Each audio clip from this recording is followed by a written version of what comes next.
सलाम, नमस्ते, सत श्री अकाल। आप देख रहे हैं निगाह ऑन न्यूज़। तालिबान ने गैर मुल्की परचमों में लिपटे ताबूतों का जुलूस निकाला।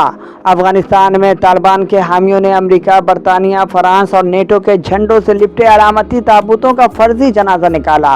वाज़ेह है कि अफगानिस्तान को सल्तनतों का कब्रिस्तान कहा जाता है।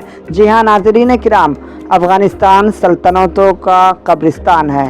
बरतानिया, रूस के बाद अमेरिका भी शिकस्त से दोचार। अफगानिस्तान में आखिर ऐसी क्या बात है, जानेंगे इस वीडियो में।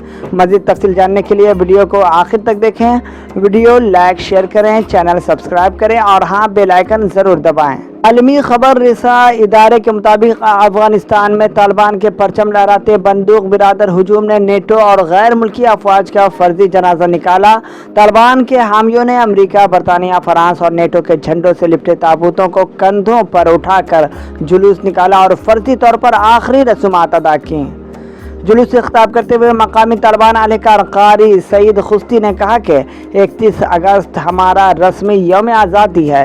इस दिन अमरीकी काबिज अफवाज और नेटो अफवाज मुल्क छोड़कर भाग गए हैं और हम उनकी आखिरी रसूमात अदा कर रहे हैं। इस मौके पर तालिबान के हामियों ने शदीद नारेबाजी की और हवाई फायरिंग भी की।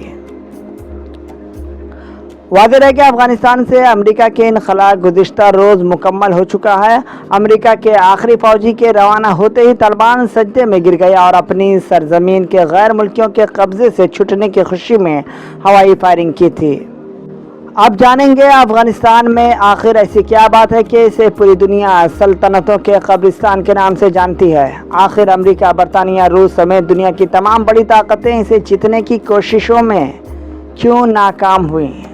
ये एक ऐसा सवाल है जिसका जवाब अफगानिस्तान की तारीख और उसके जोग्राफियाई महल वक़ू में पोशीदा है। 19वीं सदी में बरतानवी सल्तनत, जो उस वक्त दुनिया की सबसे ताकतवर सल्तनत थी, उसने अपनी पूरी ताकत से इसे फतह करने की कोशिश की। लेकिन सन 1919 में बरतानिया को बिलाखिर अफगानिस्तान छोड़कर जाना पड़ा और अफगानों को आज़ादी देनी पड़ी। उसके बाद रसिया ने सन 1979 में अफगानिस्तान पर हमला किया। उसका इरादा था कि सन 1978 में बगावत के जरिए कायम की गई कम्युनिस्ट हुकूमत को गिराने से बचाया जाए, लेकिन उन्हें ये समझने में 10 साल लगे कि वो ये जंग नहीं जीत पाएंगे। बरतानवी सल्तनत और सोवियत यूनियन के दरमियान एक मुश्तरका पहलू ये है कि जब दोनों सल्तनतों ने अफगानिस्तान पर हमला किया तो वो अपनी ताकत के उरूज पर थे, लेकिन इस हमले के साथ आहिस्ता आहिस्ता दोनों सल्तनतें टूट फूट कर शिकार होने लगीं। सन 2001 में अमेरिकी क़यादत में अफगानिस्तान पर हमला हुआ और कई सालों तक जारी रहने वाली जंग में लाखों अफराद हलाक हुए।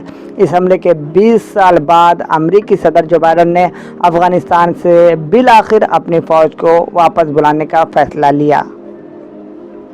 ये एक मुतनाज़ा फ़ैसला था जिस पर पूरी दुनिया में शदीद तनकीद की गई।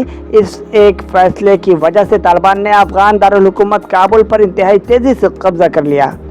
बाइडन ने अपने फैसले का दिफा करते हुए कहा था कि अमेरिकी शहरियों को ऐसी जंग में नहीं मरना चाहिए जिसे अफगान खुद लड़ने के लिए तैयार ना हों। बाइडन ने अफगानिस्तान की सल्तनतों के कब्रिस्तान के तौर पर याद करते हुए कहा कि चाहे कितनी ही फौजी क़ुव्वत क्यों न लगा लूँ, एक मुस्तहकम, मुत्तहद और महफूज अफगानिस्तान का हुसूल मुमकिन नहीं है। जंगी तजिया निगार का कहना है कि अगर गैर जानिबदारी के साथ देखा जाए तो अफगानिस्तान एक मुश्किल जगह है। ये एक पेचीदा मुल्क है जहां इंफ्रास्ट्रक्चर की सूरत हाल नागुफ्ता बह है, बहुत महदूद तरक्की है और ये खित्ता हर तरफ से ज़मीन से घिरा हुआ है।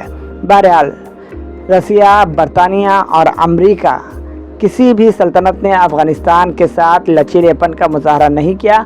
वो अपनी राह जाना चाहते थे और वो गए भी, लेकिन उन्होंने कभी अफ़गानिस्तान में मौजूद पेचीदगियों को नहीं समझा। अक्सर कहा जाता है कि अफ़गानिस्तान को फ़तह करना नामुमकिन है। ये एक गलत बयान है। ईरानियों, मंगोलों और सिकंदर ने अफ़गानिस्तान को फ़तह किया है, लेकिन ये बात यकीनी है कि ये ऐसी दिलेरी है जिसकी कीमत चुकानी पड़ती है। और इससे कबल काबुल पर हमला करने वाली आखिरी 3 बड़ी सल्तनतें अपनी कोशिश में बुरी तरह नाकाम हो चुकी हैं। इस तरह ये देखा जा रहा है कि सल्तनतों के कब्रिस्तान में اب امریکہ، برطانیہ اور نیٹو کے جھنڈے سے لپٹے ہوئے جنازے نکل رہے ہیں۔